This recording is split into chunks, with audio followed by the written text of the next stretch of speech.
السلام علیکم ورحمۃ اللہ وبرکاتہ۔ اعوذ باللہ من الشیطان الرجیم، بسم اللہ الرحمن الرحیم۔ محترم سامعین، میں امید کرتا ہوں آپ سب خیریت سے ہوں گے۔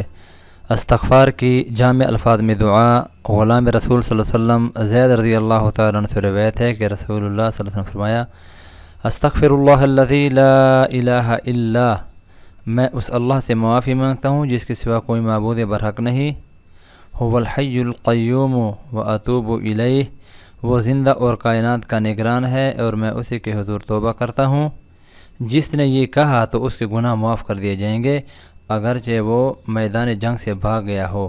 وضاحت: جب کفار کی تعداد دگنی سے زیادہ نہ ہو تو ان کے مقابلے سے میدان جہاد سے بھاگنا گناہ کبیرہ ہے، لیکن استغفار سے یہ گناہ بھی معاف ہو جاتا ہے، تو اور گناہوں کی معافی تو ہی آسان ہے۔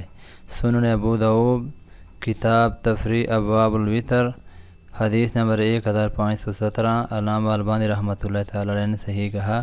محترم سامعین، چونکہ دوسرا عشرہ مغفرت کا ہے، آج اس کا آخری دن ہے، تو استغفار کی کثرت کریں۔ اللہ ہم سب کو عمل کی توفیق عطا فرمائے۔